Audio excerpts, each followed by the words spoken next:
están en esta misma situación. ¿Qué es lo que ven ustedes para adelante acerca de cuánto tiempo pasará hasta que los chicos vuelvan a las aulas? Bueno, volver físicamente a las aulas todavía es indeterminado, ¿no? Tenemos la certeza que ese momento va a ser cuando no esté en riesgo la salud ni de los chicos, las chicas, los docentes ni de la familia, ¿no? Y esa incertidumbre en cuanto al tiempo no solo es de la Argentina, sino de todos los países del hemisferio sur y de muchos países todavía del hemisferio norte. Algunos están en un cronograma de intentar volver a las aulas, pero todavía no tienen la certeza del impacto que eso va a tener en la salud. Por eso para nosotros es fundamental profundizar todo este desafío de llevar esa escuela irreemplazable a nuestros hogares, ¿no? Y remarcar el enorme compromiso que tienen maestras, maestros, profesores frente a este desafío absolutamente impensado en una Argentina también atravesada por la desigualdad. Ministro, ¿y este panorama uno lo ve para mitad de año, más adelante de mitad de año? ¿Qué podemos decir acerca de tiempos? No, bueno, esperemos que podamos hacia mitad de año poder volver a las clases. Esa sería una expectativa, pero no tenemos la certeza, ¿no? En eso estamos trabajando y es de nuestro interés que pueda darse ese escenario, pero claramente todavía no se tiene la certeza de cuándo va a ser ese momento. ¿Y la modalidad, ya se piensa en alguna modalidad en particular que va a tener algún tipo de cambios a lo tradicional? No, yo creo que nuestra escuela va a tener que ser distinto en muchos comportamientos, con la complejidad de infraestructura que eso conlleva, y estamos trabajando, ¿no?, en cómo imaginar las distintas actividades dentro de la escuela. El distanciamiento social va a tener que ser una realidad en los próximos meses, y los especialistas dicen, ¿no?, en los próximos años de ser necesario si no se tiene una vacuna frente a este virus del COVID-19. Entonces allí estamos analizando, por un lado, la realidad de las distintas regiones de nuestro país, y llegado el momento poder implementar un camino que también le dé la tranquilidad a las familias de que no va a haber un riesgo innecesario en la salud de sus estudiantes, de sus hijos, de sus hijas, y que podamos retomar lo antes que se pueda, siempre priorizando la salud a las escuelas. Ministro, en cuanto a los contenidos, sabemos que actualmente se está dando clases de manera virtual, en muchos de los casos, en lo que se puede, pero ¿se ha pensado, en recuperación de contenidos más allá de diciembre? ¿Alguna alternativa de estas características? No, bueno, es que venimos en una situación absolutamente atípica, ¿no?, excepcional. No estamos yendo a la escuela, pero estamos aprendiendo a la distancia, con el desafío que eso conlleva, ¿no?, siendo la educación, la creación de conocimiento un desafío colectivo, donde en el aula la maestra, el maestro logra homogeneizar saberes más allá de la trayectoria individual de cada niño o de cada niña. Hoy, trasladando eso al hogar, se complejiza, ¿no?, porque empieza a jugar muchísimo más la realidad en la que habita el niño, ¿no? Obviamente eso, el problema de la desigualdad era previo al COVID-19, a la pandemia, se profundiza en estos aspectos, por eso tenemos que desplegar todas las iniciativas que estamos llevando adelante, gobierno nacional, provincias e instituciones educativas, con los maestros y las maestras a la cabeza. Y en ese sentido tenemos que analizar la trayectoria educativa de nuestros estudiantes, que no es este ciclo lectivo 2020, sino son los 14 años de educación obligatoria, ¿no? Y en eso tenemos que trabajar, sabiendo que va a ser necesario reorganizar saberes, sabiendo también que vamos a tener que intensificar los distintos procesos de enseñanza y aprendizaje, imaginando no solo este ciclo lectivo 2020, sino su diálogo, su vínculo mucho más profundo con el 2021 y el 2022. Sé que tuvo un contacto con una docente riojana, con Maricel, de Barrio Altos de la Rodadera. Sí, ayer a la tarde charlamos con Maricel. ¿Y qué le contó, ministro? Bueno, me contó primero un poco cómo está el vínculo con sus 25 niños y niñas, ¿no?, de la sala de 5, cómo tiene vínculo con 23 de ellos muy estrecho, que realiza actividades 2 veces a la semana, a partir de una plataforma que había desarrollado su marido, ¿no?, el hecho de que tiene un muy buen vínculo con WhatsApp con todos, que hay un caso donde no puede establecer tanto vínculo con el estudiante porque hay un solo teléfono celular y la familia prioriza, ¿no?, absolutamente entendible, el uso de los datos para los hermanitos que están en el primario. ¿no? Pero que ella hace enorme esfuerzo, y bueno, un poco me contó cómo ve a los niños, cómo se está vinculando con ellos, un poco el desafío nuestro, nuestra obligación es conocer, ¿no? En boca de nuestros maestros y maestras cómo está la situación, qué podemos ayudar, qué de lo que estamos haciendo tiene impacto positivo, qué falta, ¿no? Creo que es un proceso de construcción colectiva en un momento impensado para todos. Bueno, me encanta que haya podido tener este contacto, y es muy bueno que funcionarios, en el caso suyo, como es el ministro de Educación de la Nación, pueda enterarse de este tipo de cosas, porque es una realidad que lamentablemente se repite, ¿no? Por nuestra situación social. Hay casas donde hay un solo celular o incluso los datos no alcanzan, entonces hay chicos que de esa familia, de varios hermanos, que no pueden tener toda la información, ¿no? Entonces es mucho más difícil esta comunicación virtual a veces, ¿no? No, por supuesto, ¿no? En esta Argentina tan desigual, ¿no? Nosotros creo, por eso parte del despliegue que hacemos es una agenda analógica, ¿no? Nos centramos mucho también en la televisión, en la radio, distribuyendo cuadernos, ¿no? Eso también hablábamos con Maricel, ¿no? También conversar sobre la perspectiva de vuelta a la escuela, cómo ella lo veía, ¿no? La necesidad que tenemos que construir todos, ¿no? Toda la sociedad, y ahí los medios de comunicación tienen un rol muy importante, ¿no? Que el momento que se defina la vuelta, todos estemos convencidos que es lo mejor, ¿no? Y en eso tenemos que trabajar. Ministro, en cuanto a la cantidad, es un reclamo constante de acá, de La Rioja, de la cantidad de tarea que se les envía, y por ahí algunos chicos que no logran. ¿Es una programación propia de cada provincia, una bajada de línea del Ministerio de Educación de la Nación? ¿Cómo es?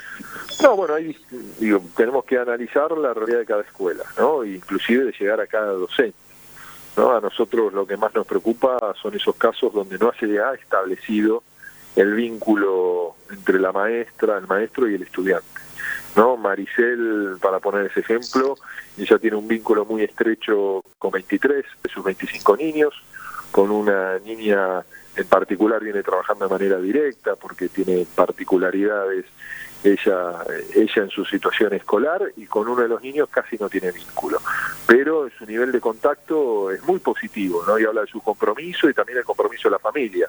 Hay en otros casos, lo hablaba los otros días con una maestra de Salta, que ella está teniendo 7 contactos, no vínculos bien establecidos con 30 chicos, 7 de los 30, ¿no? Entonces ahí también hay que mover el foco, ¿por qué no se está pudiendo llegar a esos 23 niños y niñas, ¿no? Y me contaba que una de ellas es la abanderada, que no está pudiendo establecer ese vínculo, ¿no? Entonces era su preocupación muy importante, ¿no? Y a partir de allí creo que el desafío nuestro es ese, fortalecer la continuidad pedagógica con el vínculo docente, y después administrar en esos casos donde hay mucha sobrecarga, ¿no? en el estudiante y en la familia, ¿no? Remarcando que los adultos del hogar, mamá, papá, los hermanos más grandes, no son los docentes, tienen que ayudar en esta continuidad pedagógica, acompañar, pero no pueden ocupar ni deben ocupar el rol del maestro y la maestra. Entonces ahí yo suelo repetir que es muy importante aprender, pero también es muy importante, y por momentos más importante, acompañar la angustia y la incertidumbre de los más pequeños. Y en ese sentido, ¿qué recomiendan usted, ministro? Por ejemplo, al papá que se ve desbordado y que dice, yo no puedo hacer esta tarea porque no la entiendo. ¿Qué es la recomendación que se da? La recomendación es hacer el esfuerzo posible, pero llegado el momento, saber que esos saberes, ¿no? Esos aprendizajes los vamos a poder transitar en el aula. No sobreexijamos en las diversas realidades que transitan nuestros hogares, que todos están inmersos en la angustia de la pandemia, en la angustia también del impacto económico de la pandemia, no sumar componentes como ese, y ahí tiene que estar muy presente el rol del maestro y la maestra, porque ahí no está en juego solo el proceso de aprendizaje del niño o de la niña, está en juego, y ahí está su compromiso, el comprender, el entender la situación socioeconómica y la propia trayectoria educativa de la familia, ¿no? Y eso lo sabe el maestro y la maestra, ¿no? De no solo no sobreexigir al niño, sino tampoco sobreexigir a su entorno familiar. Porque no es lo mismo, como comentábamos el caso de Maricel, ¿no? Una familia donde tiene un solo celular y el plan de datos no le da para que puedan tener el intercambio, el vínculo todos los hijos, Tampoco es lo mismo, inclusive en un sector medio, una familia que son 4 hijos, que es uno solo, ¿no? En cuanto al acompañamiento, al tiempo físico que se le puede dedicar a cada niño. Y ni hablar si la mamá es médica, por ejemplo, y está todo el día fuera del hogar en el marco de la pandemia y queda solo el padre, ¿no? Entonces ahí vemos que se van complejizando las realidades y después están los casos donde lamentablemente los adultos del hogar no tienen la trayectoria educativa para acompañar a los más pequeños. Entonces ahí tenemos que ser conscientes que está en juego no solo la capacidad del niño, sino este proceso de aprendizaje, sino de su propio entorno familiar. Y hay mucho miedo, ministro, sobre estos chicos que usted mencionaba que por ahí no pueden recibir la información o las clases. El temor de perder el año porque no pudo recibir los contenidos. ¿Qué se les dice a esas familias? No se pierde el año. Si vamos a tener un enorme desafío a la vuelta a la escuela para intensificar los saberes, para generar el acompañamiento pedagógico, inclusive para ir a buscar a muchos niños, niñas y adolescentes, ¿no? Que quizás a partir de esto no retornen, ¿no? Y eso ocurre en los sectores más vulnerables. Cuanto más tiempo pasa sin concurrencia física a la escuela, empieza a crecer el desgranamiento y la posibilidad de que no se vuelva. Y ahí es la responsabilidad primaria que tenemos los gobiernos nacionales y provinciales, y va a ser la centralidad de nuestra agenda al momento de regresar a las aulas. Qué dato importante ese, ¿no? Que uno no lo había tenido en cuenta, la cantidad de chicos que no van a querer volver a la escuela. Sí, ministro, por su entorno familiar, no es que no quieren, están en una situación de mucha vulnerabilidad, ¿no? Y vamos a estar, en el corto plazo el mundo va a ser más desigual después de la pandemia. El tema es qué hacemos nosotros para recuperar un camino que permita romper esa desigualdad, ¿no? Y lo hablaba recién con muchos ministros de distintos países del mundo en el marco de una conferencia con la UNESCO, ¿no? Y todos compartimos, más allá de la diversidad de realidades, estas problemáticas. Qué fuerte. El mundo va a ser más desigual después de la pandemia. Esa frase. No tengas dudas, no tengas dudas. Y en ese marco. En el corto plazo, el tema es si vamos a tener la posibilidad los distintos países, porque también hay cosas positivas, entre comillas, que nos deja esta pandemia. Nos deja la revitalización del rol del Estado, nos consagra también o vuelve a poner la centralidad a figura de los Estados-nación, inclusive en los procesos de profunda integración como transita Europa.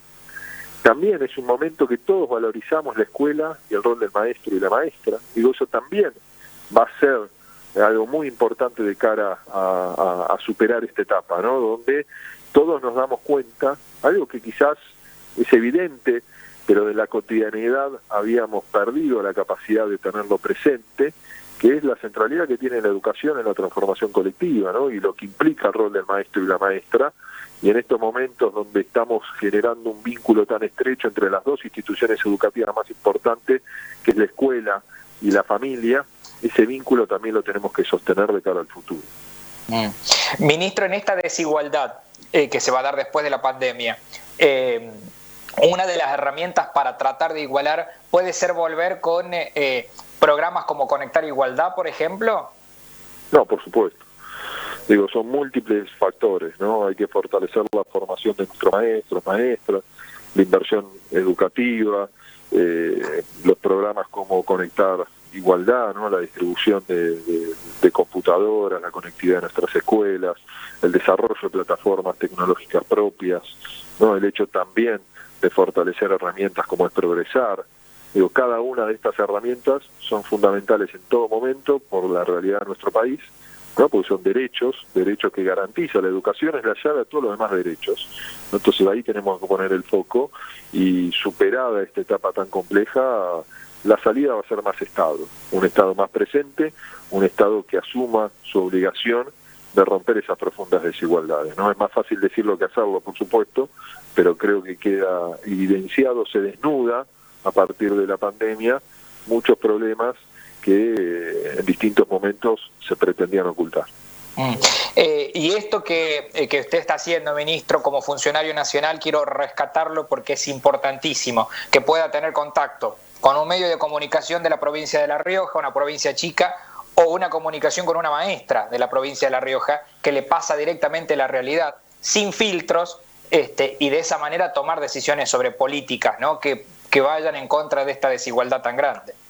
No, por supuesto, es parte de lo que nos pide el presidente. Digo, cuando el presidente habla de federalizar las políticas, es conocer claramente las realidades en un país tan diverso, ¿no? Y es nuestra responsabilidad, ¿no?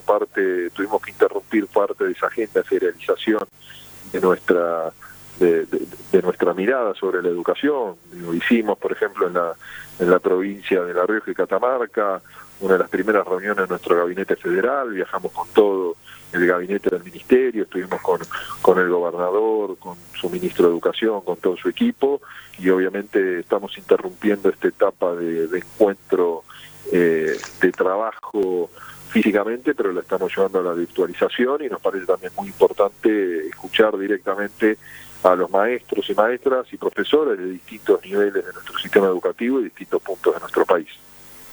Ministro, agradecerle enormemente.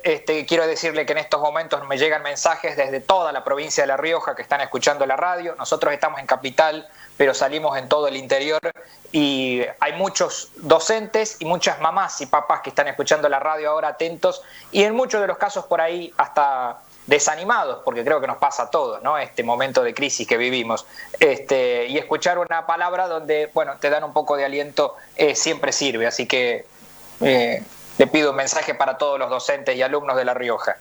No, para los docentes nuestro agradecimiento, ¿no? Y que no tenemos que aflojar, tenemos que sostener este enorme desafío de educar a la distancia en este momento excepcional y único, y a las familias también agradecerles el compromiso en el momento de angustia que estamos todos, ¿no? Entonces eso implica valorizar mucho más ese esfuerzo, ¿no? Que en la propia angustia, ¿no? Frente a la pandemia, frente a lo económico, frente a lo laboral, también poder acompañar a nuestros hijos en el aprendizaje, pero también en ayudarlos a procesar este momento que también los impacta a cada uno de ellos, ¿no? La ruptura de sus rutinas también golpea, yo lo vivo con mis hijos personalmente, ¿no? Y que generan tensiones, dificultades, y que también tengan la tranquilidad que con aciertos y con errores hay un gobierno que prioriza la presencia del Estado y sus políticas para dar respuesta en este momento repleto de complejidades,